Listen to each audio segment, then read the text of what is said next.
नमस्कार विद्यार्थी मित्रांनो, स्वागत आहे तुमचं DMR नर्सिंग या यूट्यूब चॅनल। तर विद्यार्थी मित्रांनो, आज एक खूप महत्त्वाचा अपडेट आलेला आहे। तो अपडेट खूप इम्पॉर्टंट आहे। जे कोणी सध्या जॉब करत आहे, जे NHM अंतर्गत जॉब करत आहे विद्यार्थी, जे कोणी NHM अंतर्गत जॉब करायला लागले तर त्यांच्यासाठी हा अपडेट आहे विद्यार्थी मित्रांनो। पहा, तर शासनाने एक पत्र आहे, जे पत्र आहे ते आपल्याला भेटलेलं आहे। हे पत्र कुठं पब्लिश झालेलं नाही आहे, पण हे पत्र आपल्याकडे पोहोचलेलं आहे। तर या पत्रामध्ये CHO संदर्भात तर पण बातमी आहे, त्यानंतर कर्मचारी NHM जे दुसरे पण आहेत, जसे की MPW असतील, जे कोणी असतील, ANM असतील, GNM असतील, यांच्या संदर्भात पण आहे। बऱ्याच दिवसापासून NHM जे कर्मचारी आहेत, NHM कर्मचाऱ्यांना परमनंट करण्यासंदर्भामध्ये मागण्या चालू होत्या। त्या शासनाने GR पण काढलेला आहे, पण प्रॉब्लेम असा होतोय की NHM कर्मचाऱ्याला परमनंट करण्यासाठी हे व्हायला लागले लेट। ठीक आहे, खूप दिवसापासून प्रयत्न चालू आहेत, पण हे वेळेवर होत नाही आहे। तर एक नवीन माहिती आहे, पूर्ण पाहून घ्या। व्हिडिओ आवडला तर नक्की व्हिडिओ लाईक करा आणि चॅनलला जर पहिल्या वेळेस आला असाल तर आपल्या चॅनलला सबस्क्राईब करायला पण विसरू नका। आपल्या चॅनलवर डेली नर्सिंग संबंधित शासकीय, प्रायव्हेट, गव्हर्नमेंट जे काही आहे ते अपडेट येतात। त्यानंतर DMRचे क्वेश्चन पेपर असतील, त्यानंतर प्रिव्हियस दुसरे क्वेश्चन पेपर असतील, नॉर्सेट असेल, DHS असेल, सर्व अपडेट आपण आपल्या चॅनलवर डेली अपलोड करत असतो, जे काही ते आपल्यापर्यंत पोहोचतील। तर पहा, यामध्ये NHM संदर्भात अपडेट आहे। तर व्हिडिओ स्टार्ट करू। पहा सध्या काय आहे, पहा यामध्ये काय काय आहे प्रोसेस अगोदर पाहून घ्या। यामध्ये अनुक्रमांक दिलेला आहे, NHM अधिकारी व कर्मचारी आहे यामध्ये। त्यानंतर पहा अधिकारी कर्मचारी, शासन निर्णय कोणता आहे त्यामध्ये संदर्भित पत्र व मार्गदर्शक सूचना, त्यानंतर प्रस्ताव आहे, आणखीन करावयाची कारवाई, असे 4-5 हे मेन कॉलम आहे। त्यामध्ये प्रोसेसमध्ये दिलेले पहा या ठिकाणी फाईल पुट ऑन EC मान्यतासाठी, हे सर्व गोष्टी यामध्ये आपल्याला पाहायला भेटतील। तर पहा यामध्ये पहिलं जे सिरियल नंबर आहे परफॉर्मन्स रिपोर्ट। आता NHM कर्मचाऱ्यामध्ये असा एक विषय असतो की 11 महिन्याला हा बॉन्ड केला जातो, दर 11 महिन्याचा बॉन्ड असतो। 11 महिन्यामध्ये त्यांना 3 प्रकारचे मार्क दिले जातात, जसे की ज्यामध्ये असतं गुड, त्यानंतर असतं एक्सलंट आणि त्यानंतर असतं आउटस्टँडिंग, असे 3 प्रकारचे मार्क असतात। गुड, एक्सलंट आणि आउटस्टँडिंग ही कामाची श्रेणी असते। 11 महिन्यामध्ये त्या XYZ जे कोणी कर्मचारी असेल, अधिकारी असेल, त्यांनी कसं काम केलं हे त्याचं 11 महिन्याचा आराखडा असतो। तर यामध्ये पहा परफॉर्मन्स रिपोर्ट, आउटस्टँडिंगला 5%, एक्सलंटला 4% आणि गुडला 2% मानधनवाढ न करता सरसकट दरवर्षी 8% एके वेळीच बाब म्हणून सन 2025-26 मध्ये 10% वार्षिक वाढ करावी, असं या ठिकाणी मानधनवाढ संबंधित मागणी होती। ठीक आहे, तर या ठिकाणी प्रश्न काय होता, 5% आउटस्टँडिंगला, त्यानंतर 4% एक्सलंटला आणि 2% गुडला, अशी मागणी होती। तर या ठिकाणी पहा काय सांगितलेलं आहे, मानधन वाढ न करता, तर मानधन वाढ न करता सरसकटच त्यांना 8% जे आहे ते 2025 आणि 26 पासून चालू करण्याचं यामध्ये सांगितलेलं आहे। ठीक आहे, तर याची फाईल जे मंजूर PIP क्रमांक पान क्रमांक 62 मध्ये मुद्रा 7 क्रमांक 8 मध्ये वरील सूचना फाईल हे गेलेली आहे पुटअपसाठी। त्यानंतर आता प्रस्ताव पहा, एक वेळीच बाब म्हणून सन 25-26 मध्ये 10% वार्षिक वाढ। एक वेळेस पहा, लक्षात असू द्या, एकदाच हे एक वेळी मानधन सर्वांना लागू करावी, या ठिकाणी ही गोष्ट झालेली आहे। एक वेळी हे 10% म्हणून मानधनवाढ लागू होईल, जे काय आहे तुमच्या पगाराच्या 10% असेल किंवा जे काय असेल, ज्या कर्मचाऱ्याने 11 महिने 29 दिवस सेवा कालावधी पूर्ण केला आहे त्यास 5% मानधनवाढ केंद्र शासनाचे मंजूर PIP क्रमांक 7 मुद्रा क्रमांक 8 लागू राहील। त्यानंतर या व्यतिरिक्त, आता हे केंद्राचं झालं, सेंट्रलने 5% सांगितलेलं आहे ज्यांना 11 महिने 29 दिवसाचा करार झालेला आहे। त्यानंतर पहा पुढं काय सांगितलंय, नुसार या ठिकाणी हे क्रमांक जोडलेला आहे, त्यानुसार 24-25 पासून ज्या कर्मचाऱ्याचे परफॉर्मन्स रिपोर्ट जे आहेत आउटस्टँडिंग असतील त्यांना 5%, एक्सलंट असेल त्यांना 4% असेल, त्यांना अतिरिक्त जे आहे गुडवाल्यांना 2% दरवर्षी लागू करण्यात यावी, असं या ठिकाणी हे प्रस्ताव होता। ठीक आहे, त्यामध्ये पहा परफॉर्मन्स बेंचमार्क लागू आहेत, पदांना 5% अतिरिक्त मानधनवाढ दिनांक 10/9/2024च्या परिपत्रकानुसार लागू करावी, यामध्ये 75% आणि त्यापेक्षा जास्त परफॉर्मन्स असल्यास लागू करावे। आता करावयाची कारवाई काय, यामध्ये पहा केंद्र शासनाच्या मंजूर PIP जी काय आहे बाबत प्रस्ताव पुढील करून सचिव तथा अध्यक्ष ECSH यांची मान्यता घेऊन पोस्ट फॅक्टो पुढील EC मध्ये ठेवण्यात यावा। त्यामध्ये पहा याकरता सन 24-25 आणि 25-26 मध्ये दोन्ही वित्तीय वर्षामध्ये 8% मंजूर अनुदान सदर मागणीकरता बाबत सांगितलेलं आहे। तर पहा यामध्ये एक चांगली गोष्ट आहे, सरसकट 10% तुम्हाला भेटणार आहे यामध्ये।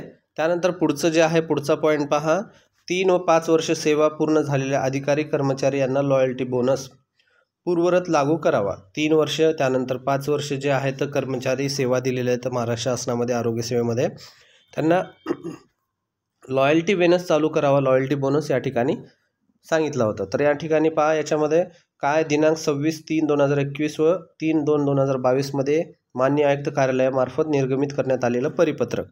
त्यामध्ये पहा प्रस्ताव काय आहे, मान्य आयुक्त कार्यालयामार्फत लागू करण्यात आलेल्या मार्गदर्शक सूचनानुसार लागू करावे लॉयल्टी बोनस आधारे असा उल्लेख करण्यात असावा। त्यानंतर पहा JD यांनी याबाबत प्रस्ताव तयार करून सचिव तथा अध्यक्ष यांना मान्यता घेऊन पोस्ट फॅक्टोद्वारे 25 करिता ही कोटी जे बजेट आहे या बजेटनुसार त्यांना हे 140 कोटी इतके अनुदान मंजूर करून एकत्रित अनुदानानुसार प्रस्तावित केल्यानुसार मंजूर घेण्यात यावा। ठीक आहे, ही गोष्ट पण झालेली आहे। यामध्ये पण तुम्हाला 3 व 5 वर्षांना जे कोणी आहे त्यांना लॉयल्टी बोनस भेटणार आहे, ज्यांचं कोणाचं 3 वर्ष व 5 वर्ष सेवा पूर्ण झालेली आहेत जे NHM कर्मचाऱ्यांचे। ठीक आहे, यामध्ये 140 कोटी रुपये मंजूर झालेले आहेत, यांना हे भेटून जाईल विद्यार्थी मित्रांनो। त्यानंतर पुढचा आहे पे प्रोटेक्शन। पुढचा पॉईंट काय पायामध्ये पे प्रोटेक्शनमध्ये काय सांगितलं आहे, नियमानुसार मानधन संरक्षित करावे। जुन्या कर्मचारी यांची नवीन ठिकाणी नियुक्ती झाल्यास लागू करावे। जे जुने कर्मचारी आहेत त्यांना नवीन ठिकाणी नियुक्ती झाल्यास लागू करावे। दिनांक 14 जुलै 2017 कार्यालय परिपत्रकानुसार लागू करावं, यांचं हे पत्रानुसार। त्यामध्ये पहा कारवाई काय, JD यांनी याबाबत प्रस्ताव तयार करून सचिव तथा अध्यक्ष यांची मान्यता घेऊन पोस्ट फॅक्टो पुढील EC मध्ये ठेवण्यात यावा। ठीक आहे, हे इन प्रोसेसमध्ये असेल ते समजेल पुढे। त्यानंतर पुढचा प्रश्न पहा, यामध्ये काय वेतन सुसूत्रीकरण, जी वेतन त्रुटी आहे त्याच्यामधला एक प्रश्न आहे पहा। 2016-17 पूर्वी जे असलेले 17 नंतर पूर्वी त्यानंतर कर्मचाऱ्यांच्या मानधनातील तफावत जे आहे नवीन वेतन सुसूत्रीकरण धोरण लागू करण्यात यावं असं 2017 मध्ये हे सांगितलेलं आहे। ठीक आहे, त्यामध्ये 17 नुसार। तर यामध्ये पहा काय सांगितलं आहे, कारवाई काय मेन महत्त्वाचं यामध्ये 7 वर्ष अधिक सेवा झालेल्या सर्व कर्मचाऱ्यांकरिता 80% मानधन वाढ प्रस्ताव तयार करण्यात यावा। पहा ही एक चांगली गोष्ट आहे। यामध्ये वेतन सुसूत्रीकरणामध्ये 80% मानधन वाढ जे 7 वर्ष सेवा बजावलेल्या आहेत। त्यानंतर राज्य शासनाच्या स्वतंत्र लेखी शीर्ष ओपन करावे। त्यानंतर येणाऱ्या अधिवेशनात 1500 कोटी अंदाजे तरतूद करणे आवश्यक राहील। त्यानंतर 1 एप्रिल 2024 पासून लागू करावे। आवश्यकतेनुसार मंत्रिमंडळाचे याबाबतचे प्रस्ताव सादर करावा। ठीक आहे, त्यानंतर पुढचा पॉईंट पहा विद्यार्थी मित्रांनो, कर्मचारी यांना विमा संरक्षण अपघाती मृत्यूकरिता 50 लाख अपघाती, त्यानंतर अपंगत्वासाठी 25 लाख, औषधोपचारासाठी 2 ते 5 लाख प्रमाणे लागू करावे असे या ठिकाणी मागणी होती। त्यामध्ये पहा SHRC यांना सविस्तर प्रस्ताव सादर बसवण्यात यावा। त्यानंतर सहसंचालक यांनी पुढील कारवाई करावी। तोपर्यंत 1 जानेवारी 2025 नंतर मृत्यू झालेल्या कंत्राटी कर्मचाऱ्यांना वारसाला प्रत्येकी किमान 25 लाख तेवढी देण्याबाबत प्रस्ताव सचिव तथा अध्यक्ष यांच्या मान्यतेने लागू करावे। पहा या ठिकाणी यांनी काय म्हटलं होतं, मृत्यूला 50 लाख जर झाला असेल तर द्यावं म्हणून या ठिकाणी 25 लाखाची मान्यता करण्यात आलेली आहे। ही एक चांगली गोष्ट आहे। यामध्ये मागण्यामध्ये वेगवेगळ्या गोष्टी आहेत। 25 लाख जे आहेत ते अपंगतासाठी, त्यानंतर 50 लाख जे आहे ते मृत्यूसाठी, त्यानंतर औषधोपचारासाठी 2 ते 5 लाख अशी लागू करण्यात यावे या ठिकाणी सांगण्यात आलं होतं। त्यामध्ये फक्त 25 लाख जे आहे मृत्यूसाठी हे लागू करण्यात यावं असं या ठिकाणी मान्यता देण्यात आलेली आहे। त्यानंतर पुढे पहा NHM कर्मचारी अधिकारी EPFO ग्रॅच्युटी योजना 15,000 त्यापेक्षा जास्त मानधन असणाऱ्या सर्व कर्मचाऱ्यांना लागू करावी। EPF जे आहे हे प्रोव्हिडंट फंड असते, एम्प्लॉयमेंट प्रोव्हिडंट फंड, यांना 15,000 पेक्षा जास्त जे कोणाचं पेमेंट आहे त्यांनाही लागू करावं असं या ठिकाणी सांगण्यात आलेलं आहे। पण यामध्ये पहा काय सांगितले यांनी, सर्व कर्मचाऱ्यांना किमान 15,000 वेतनावर EPF लागू करण्यात यावा। ग्रॅच्युटी नियमानुसार 1972 नुसार 5 वर्ष अधिक सेवा झालेल्या कर्मचाऱ्यांना लागू करावे। हे एक प्लस पॉईंट आहे।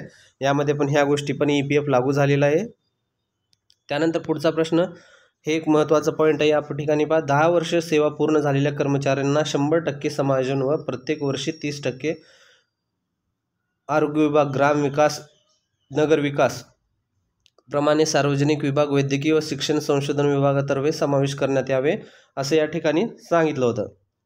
ही मागणी होती विद्यार्थी मित्रांनो, ज्यामध्ये 30% समावेशन झालं पाहिजे। त्यामध्ये पहा या ठिकाणी पॉईंट काय जो महत्त्वाचा जो आपल्याला पाहायचा तो म्हणजे करावयाची कारवाई। जो यामध्ये महत्त्वाचे पॉईंट जे आहेत हेच आहेत विद्यार्थी मित्रांनो। कारवाई काय झालेली आहे तर यामध्ये पहा, समकक्ष पदांचा नियुक्ती आदेश निर्गमित करणे, त्यानंतर उर्वरित पदांचे RR बदल करण्यात यावे, प्रतिवर्षी 10 वर्ष होणाऱ्या कर्मचाऱ्यांचे समायोजन करण्याकरिता सुधारित शासन निर्णय निर्गमित करणे। तर हा पण नियम लागू झालेला आहे। याच्यामध्ये पण हा ऑलरेडी नियम आहे, तर त्याच्यामध्ये यांनी RR मध्ये बदल करावे, काही समकक्ष जे आहेत निर्गमित करण्यासाठी, आणखीन काही RR मध्ये जर उर्वरित पदांसाठी RR बदल करण्यासाठी हे सांगण्यात आलेलं आहे। त्यानंतर पुढचा पॉईंट पहा, शासन निर्णय 14 मार्च 2024 रोजी झालेल्या कंत्राटी कर्मचारी यांची सेवा समावेशन करण्यास शासनाने मान्यता दिलेली आहे। हे पत्राचा व्हिडिओ आपण ऑलरेडी एक पाहिलेला आहे, या पत्राचा व्हिडिओ विद्यार्थी मित्रांनो। त्यानंतर पहा, त्यामुळे जोपर्यंत शासन स्तरावर पात्र कर्मचारी यांचे समावेशन होईपर्यंत, जे पत्र निघाल्यानंतर हे झाले नाहीत आणखीन, त्यांचे होईपर्यंत महाराष्ट्र नागरी सेवा कायम जे नियम आहे लागू करावेत व त्यांना सर्व नियमित शासन कर्मचारी यांचे भेटावे असे या ठिकाणी मागण्यात आलेलं आहे। समान काम समान वेतन करावे, ज्या कंत्राटी कर्मचाऱ्यांचे वेतन रिक्त जागेचे समायोजन होणार नाही अशा सर्व कंत्राटी अधिकारी व कर्मचाऱ्यांच्या अधिसंख्य पदे निर्माण करून समावेश करावे। असे काही या ठिकाणी पद आहेत कंत्राटी ज्यांचे परमनंट होणार नाही असे या ठिकाणी चान्सेस जर असतील,